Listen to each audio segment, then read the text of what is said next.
Saudara, dalam slide kali ini saya ingin menjelaskan tentang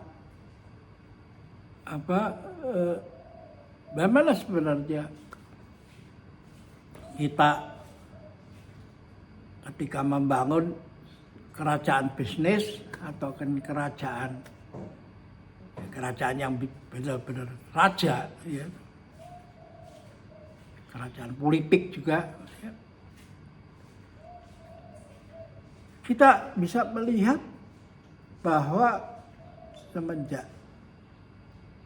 Hindu di India, maka semua itu intinya ada di dalam diri kita sendiri. Karena itu dalam ajaran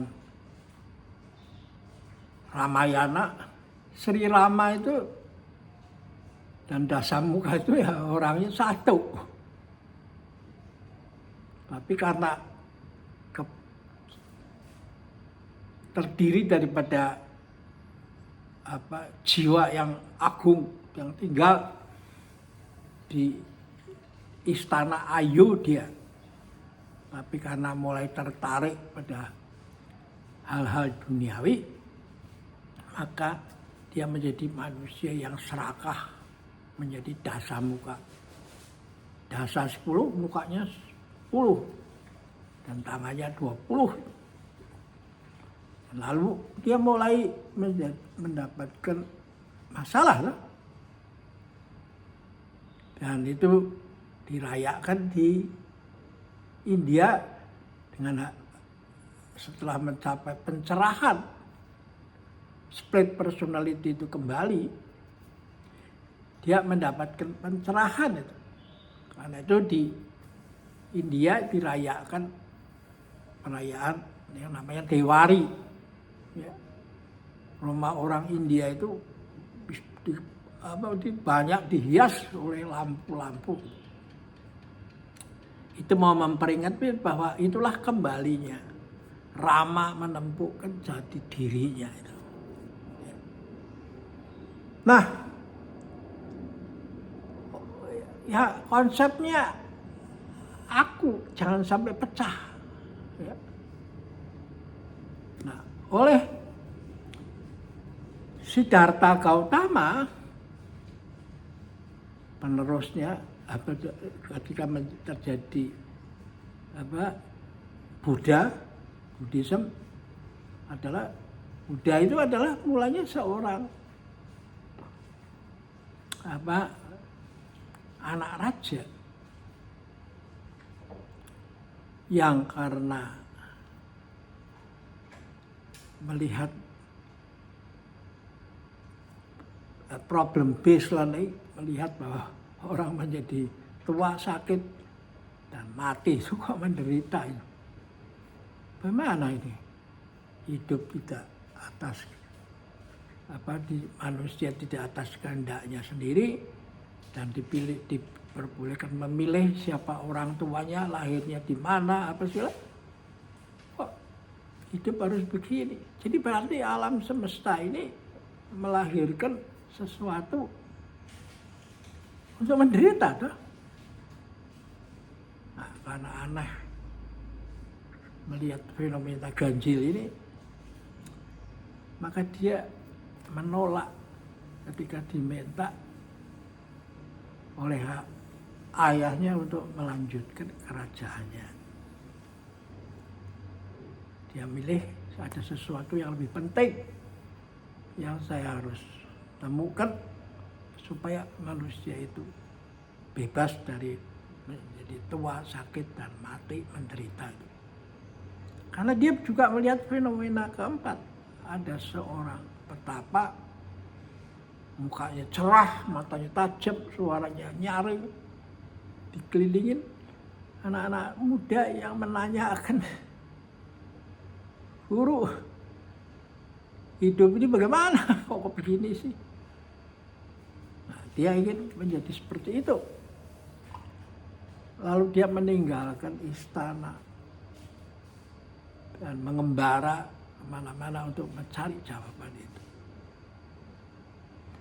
Nah, kita di sini ada masalah besar dengan regenerasi kepemimpinan.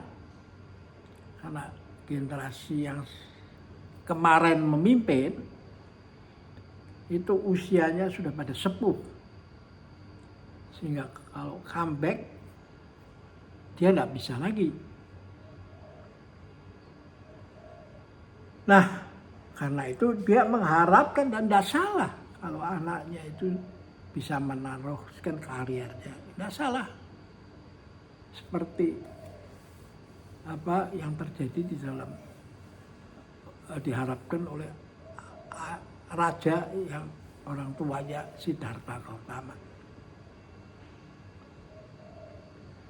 Dan lalu ingin anaknya dipromosikan menjadi orang nomor 1.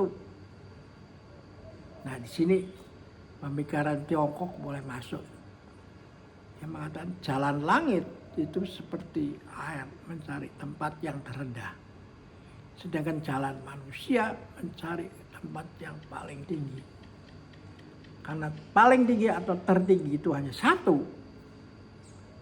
maka terjadi kegaduhan ya, untuk memperebutkan posisi yang satu itu.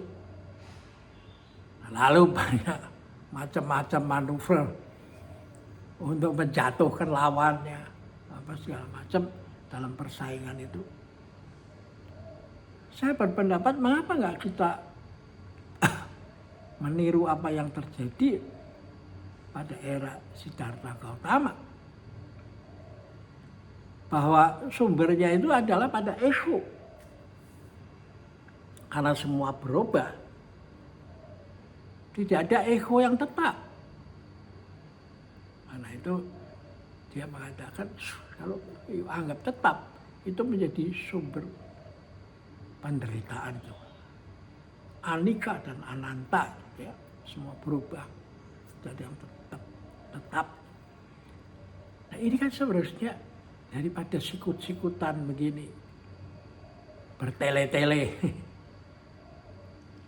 Kenapa enggak para penerus ini disuruh mempelajari ilmu-ilmu kuno ini?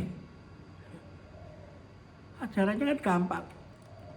Dia disuruh menjadi seperti boneka ini. Nah, boneka ini bisa begini kenapa?